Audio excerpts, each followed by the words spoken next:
Hàn Quốc, cái tên gợi ngay đến kim chi, những bài K-pop làm cả thế giới nhún nhảy, mỹ phẩm hay những bộ phim khiến bạn khóc hết nước mắt. Nhưng có một góc văn hóa ở đây từng làm nhiều người tò mò và bây giờ là tranh cãi rất kịch liệt, đó là chuyện ăn thịt chó. Nghe thì lạ nhưng chuyện này không chỉ là một món ăn bình thường mà cả một phần của lịch sử và cả những thay đổi to lớn của người Hàn. Thịt chó từng là một món ăn truyền thống của cả bán đảo Triều Tiên, tức là gồm cả Cộng hòa Dân chủ Nhân dân Triều Tiên chứ không riêng gì Hàn Quốc. Và có một câu chuyện rất thú vị như thế này. Sinh thời thì có 2 lần lãnh tụ của Cộng hòa Dân chủ Nhân dân Triều Tiên là ông Kim Nhật Thành, ông nội của ông Kim Jong Un đã tới thăm Việt Nam. Lần thứ nhất là vào năm 1958, lần thứ hai là chuyến thăm vào năm 1964. Tuy nhiên chuyến thăm lần thứ hai không chính thức nên thông tin không được rộng rãi. Và lần thứ hai, với một chuyến đi kiểu thân tình như vậy thì ông được đãi một món thân tình, đó là thịt chó. Bữa ăn hôm đó món thịt chó được làm kiểu Việt Nam, chắc là đủ dồi nướng, thịt luộc dựa mận, ngon đến mức ông Kim Nhật Thành tấm tắc khen. Và đang ăn, ông còn cho gọi người nấu ra để khen trực tiếp, rồi quay sang đề nghị cho đầu bếp này sang Triều Tiên để dạy nấu ăn, cụ thể là món thịt chó.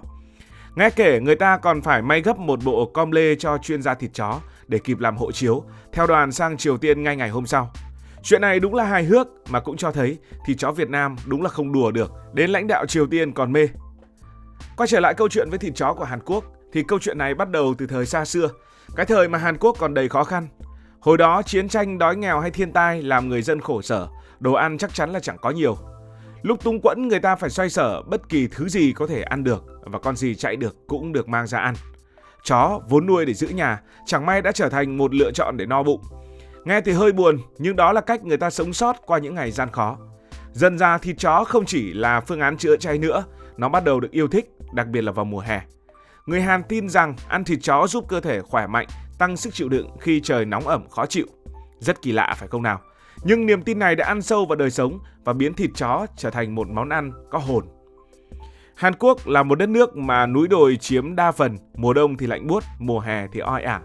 Địa hình này ảnh hưởng nhiều đến cách người dân ăn uống. Hồi xưa, nuôi bò hay lợn không dễ, nhất là những vùng quê nghèo. Chó thì khác, dễ nuôi nên thành nguồn thức ăn tiện lợi. Ở những khu chợ đông vui như chợ Moran ở Seoul hay là chợ Gupo ở Busan, thì chó cũng được bày bán tấp nập một thời. Những chợ này không chỉ là nơi mua bán mà còn là chỗ để bà con tụ họp, ngồi kể chuyện đời và chia sẻ những món ăn ngon.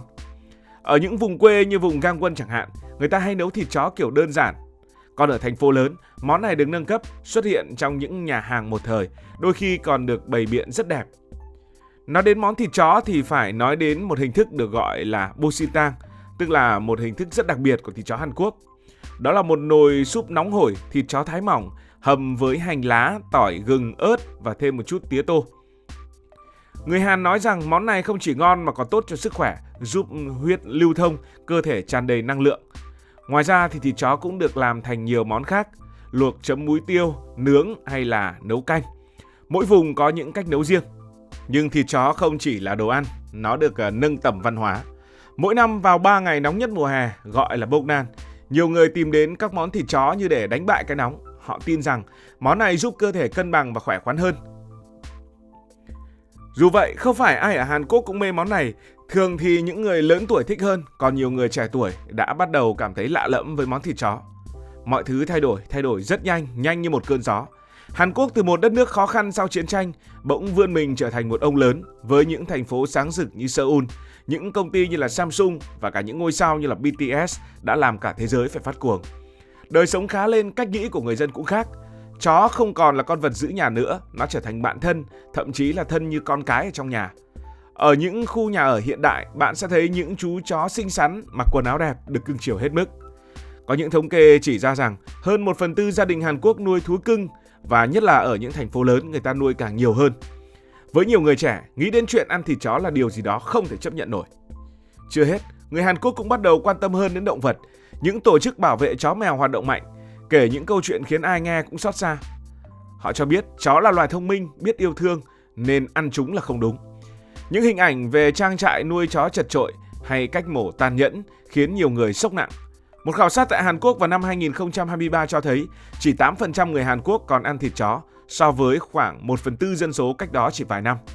Đặc biệt những người dưới 30 tuổi gần như không đụng đến món này. Họ lớn lên với phim ảnh, mạng xã hội, thấy chó là bạn là niềm vui chứ không phải là đồ ăn. Ngoài chuyện ở trong nước, áp lực từ thế giới cũng góp phần quan trọng. Ở nhiều nước như là phương Tây, ăn thịt chó bị coi là điều gì đó ghê tởm.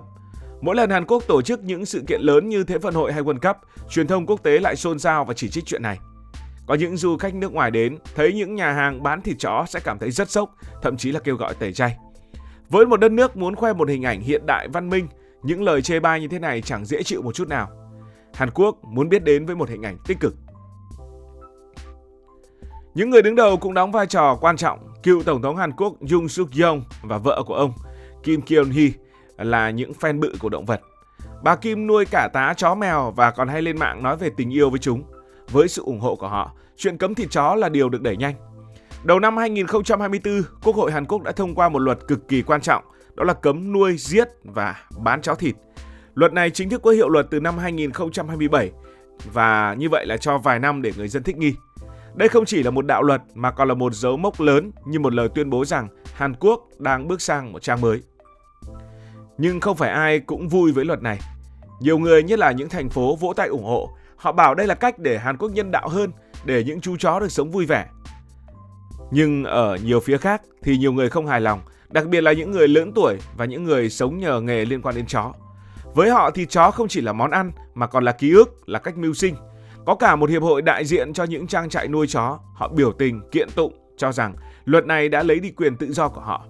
Xã hội bị chia làm hai, một bên muốn tiến lên, một bên muốn giữ lại một chút gì đó của ngày xưa, và chó thì đứng ở giữa. Nói đến người nuôi chó thì cũng không nhỏ. Năm 2023, Hàn Quốc có cả ngàn trang trại nuôi khoảng 1,5 triệu con chó, chưa kể hàng trăm nhà hàng và lò mổ. Lệnh cấm khiến nhiều người lo mất việc.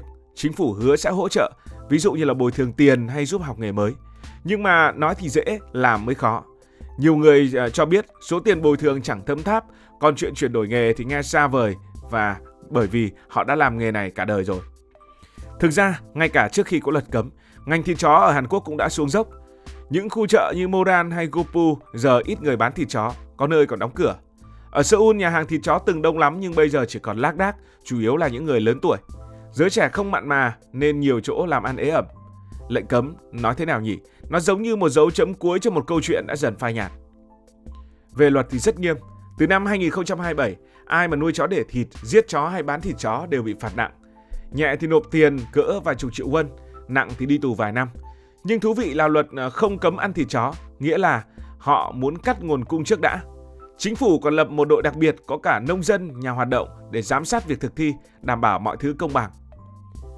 Điều đó có nghĩa là nếu ai đó tự nuôi chó và tự ăn thì không sao cả. Nhìn rộng ra, chuyện cấm thịt chó không chỉ là luật lệ mà là cả một sự thay đổi lớn lao. Hàn Quốc nhỏ nhưng mỗi vùng lại có một nét riêng.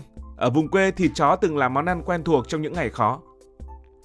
Nhưng ở những thành phố lớn, nơi người ta xem phim hiện đại, nghe nhạc quốc tế, món này là món xa lạ. Về đồ ăn thì yên tâm, Hàn Quốc không bao giờ thiếu món ngon dù đã cấm thịt chó. Không còn thịt chó nữa thì vẫn còn đầy những món khác. Ẩm thực Hàn Quốc cũng giống như một cuốn sách, luôn có những trang mới để khám phá và chẳng cần giữ mãi một món đã không còn hợp thời. Còn với bạn, quan điểm của bạn về lệnh cấm thịt chó ở Hàn Quốc là như thế nào? Bạn nghĩ sao nếu có một ngày Việt Nam cũng cấm thịt chó như vậy? Hãy để lại ý kiến của bạn dưới phần bình luận.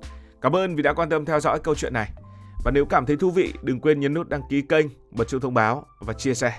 Còn bây giờ thì xin được nói lời chào tạm biệt.